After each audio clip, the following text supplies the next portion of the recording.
This amazing book here is called Born to Run. Now, why am I talking about running? Because this year I'm going to be doing some races.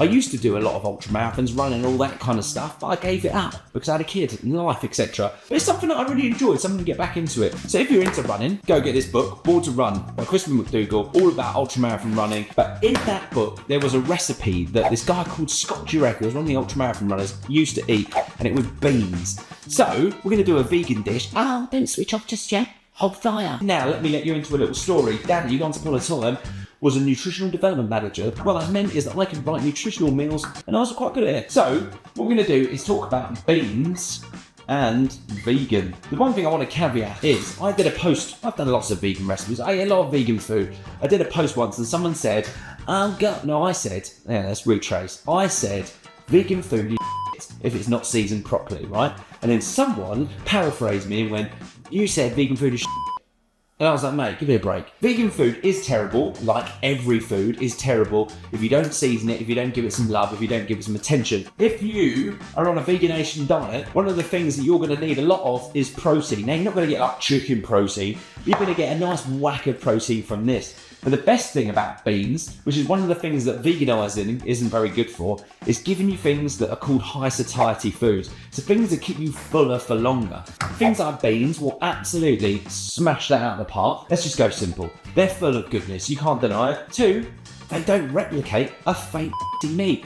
Vegans are the worst for it when they start trying to create things that look like meat or taste like meat. Just eat the ingredients as they are. Now, some people hate beans, but I think they are absolutely bloody wonderful. So what I'm going to do is make this amazing bean stew base, which can be riffed in loads of different directions. And I'm going to show you how to do that. So you can create one thing and then branch out into loads of different ways. So when I used to go and do 20 odd miles on a weekend, have a little run, come back, I'd have a big pot of this.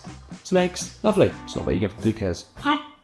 So I've got a whole mixed load of beans in. As I said, these are expensive ones. These are from a place called the Bold Bean Co. And these are probably about 3-4 virgin on £5, I think, for these.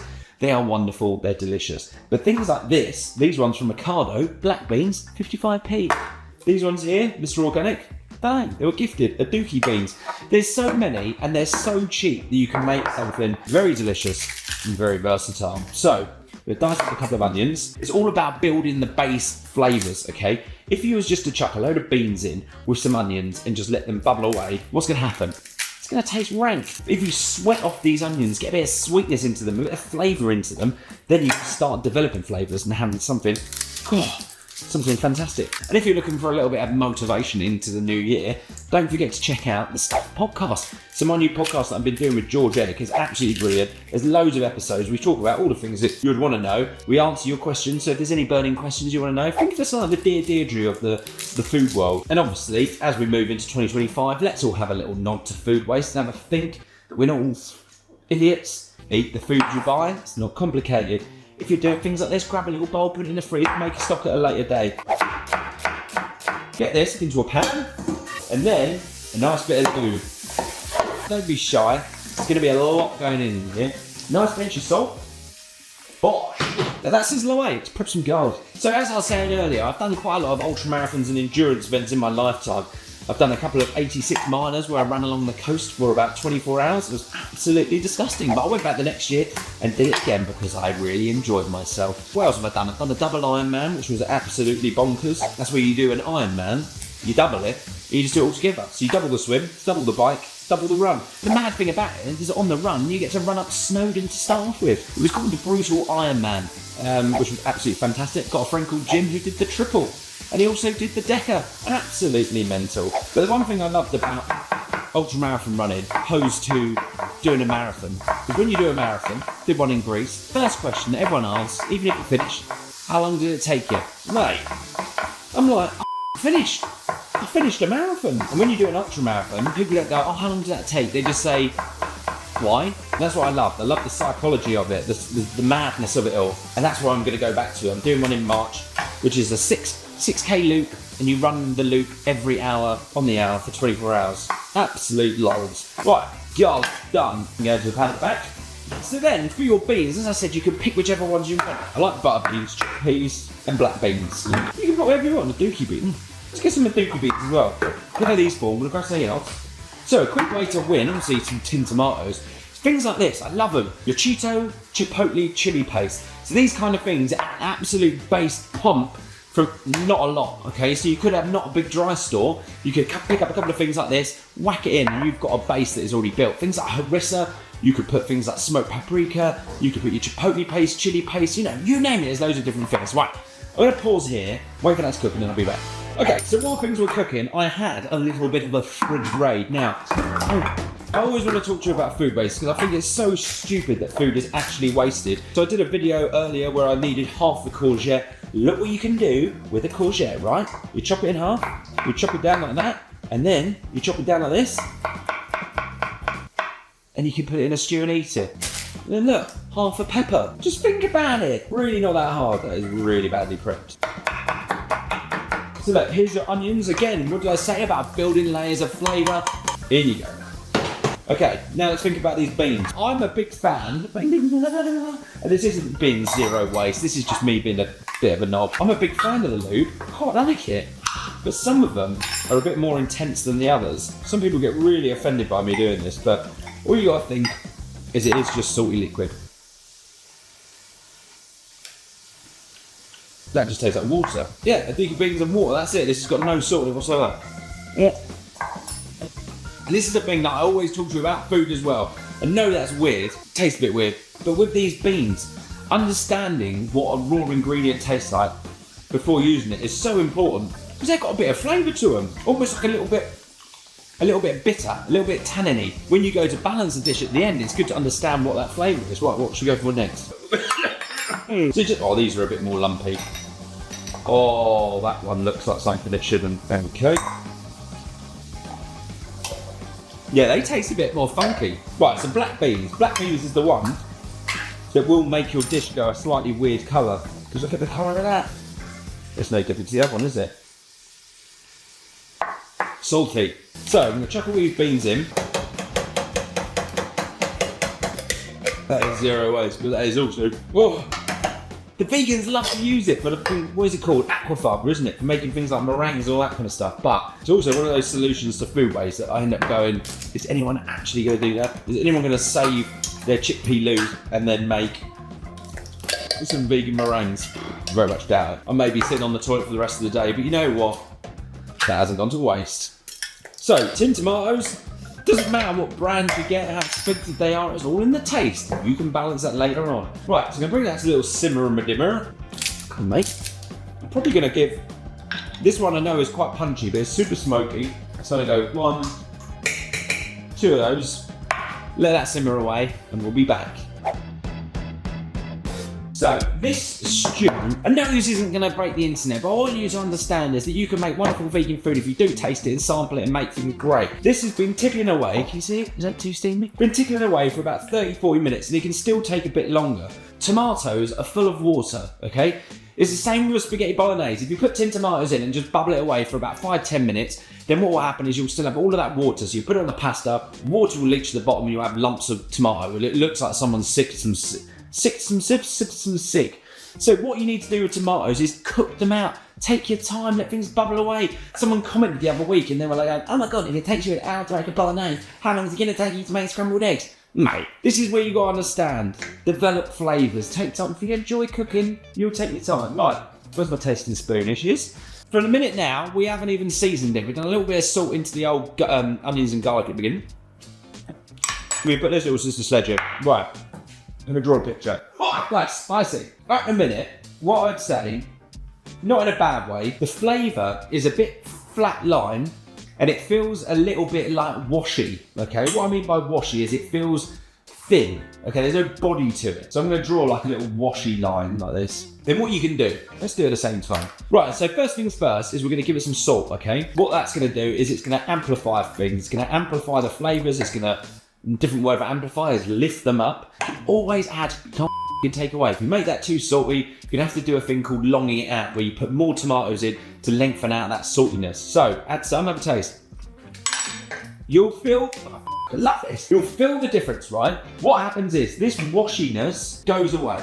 This line here starts to come up like this. You start to feel like a lift of flavours. other notes are happening. You've got a bit more spice coming on. The tomatoes are actually starting to taste of something, which is great. I hope these pictures are making any sense, because they're not making any sense in my head, but it gets me excited. So when you add salt to something, tomatoes can maybe feel a little bit thin and maybe a bit tinny and maybe sometimes a touch acidic.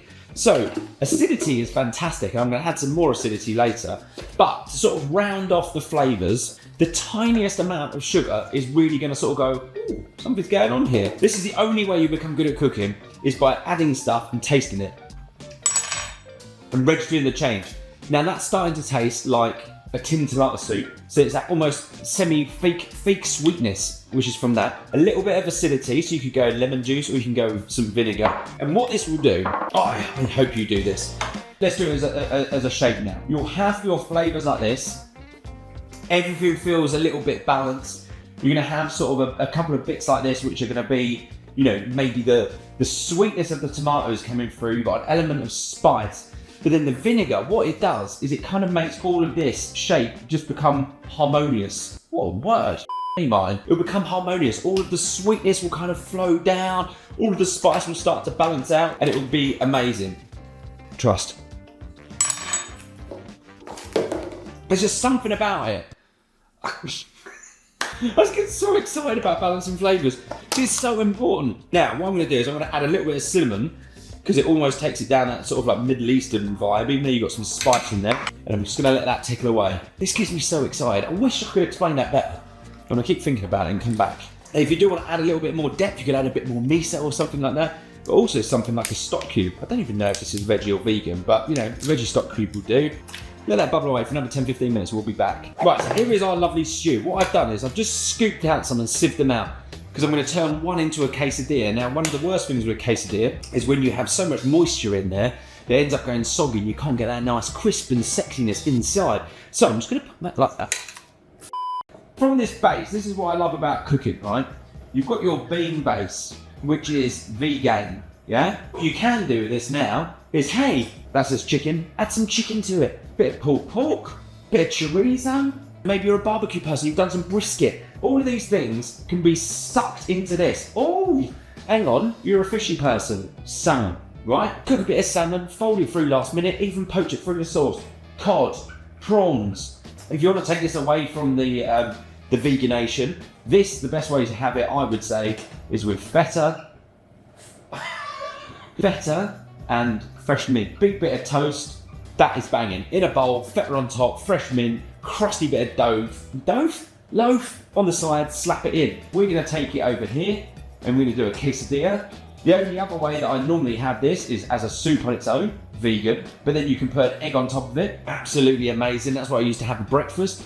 Turn this into a burrito. Going back to the purpose of this video is I used to have this while running, so I'd wrap these up, I'd make loads of them and I'd just have them. My mate made a joke once when we was running around, I can't remember where it was now. What's the place down in Weymouth where they have a rabbit problem? Anyway, there's a prison on there, and I made a joke once. I pulled this thing out, it was about this big, and it looked like a massive block of the old heroin. So yeah, it's not, it was it? It was a burrito that I'd rolled up. But there is so many ways you can take this. Do you want to turn it into a big lasagna? Oh, do you want to cook some rice and just have that bit of avocado and sour cream? Honestly, once you've made a sexy base, riff with that and have some fun. I was going to say, if you're going to make a big sexy base, make a big sexy base, have it so it's tasty and it feels good in the fridge or in the freezer. So you know when you take it out, you don't have to do anything to it. So when doing a quesadilla, put it into a pan. I was doing this earlier before I should have showed you. If you ever need to remove liquid, say for example you're doing a stock, if you hold it up like this and give it a little tap like that, and then all of your lube will push through. So you can get all the lube out, but you just want to keep it a little bit drier than a saucy stew. In you go. Spread this out. Oh, frozen cheese. Yeah, baby. Frozen cheese. One of the best hacks for cheese. If you've opened up a bag like I have, a mozzarella, you're not going to use it, stick in the freezer. What's going to happen to it? It's going to freeze? Is it going to change? No, don't worry about it. When I got married, we had a cheesecake. Not an American cheesecake, an actual cheese tower. And no one ate it all because everyone was slightly off their banana. So all we did, we froze it and then just a frosted chunk through and eat it. How easy is life? Here we go. Bosh. Okay, first things first, we'll put this in the stove for a little bit. Just sort of toast that bottom edge, you'll flip it over, put it in the oven. See you in a bit, you bunch of legends. Look, right, so the quesadilla started to crisp up. I put it straight in the oven. I couldn't be bothered to do it on the hob, got bored. Now what we're gonna do is flip it out. So if this side's crispy enough for you, flat hand, flip. Oh yeah, go on girl. Straight back in. Right, ladies and gentlemen, it is our quesadilla. Looks there you go. Now, the one thing with a quesadilla, what you don't want to do is when it is roasting hot like this, is try and chop it. So what we're going to do is let that cheese kind of solidify a little bit so you can chop into it, it doesn't just fall apart. Leave that for a couple of minutes, then we're going to be back. Love ya. And the quesadilla is now easier to touch, and she's gone a little bit floppy, but it will stay together. Go on. So. Oh, yes. There you go. Nice little quesadilla. Now, this is what I'm saying. Ladies and gentlemen, to wrap this video up, I'd like to do a big service announcement to my wonderful editor, Francis, who's doing an incredible job. If you can support us by liking and following and subscribing and all of that kind of stuff, then if I make money, I can keep Francis. If I don't make money, Francis goes. And then there'll be no YouTube channel. But anyway, veganism is not hard if you just season food. I hope you all enjoyed that video. There'll be plenty more. This is falling apart. But that, oh man, I taste both really yummy. There you go. Over and out. Absolutely boiling. I think it needs a salsa or some cream or something. Sour cream.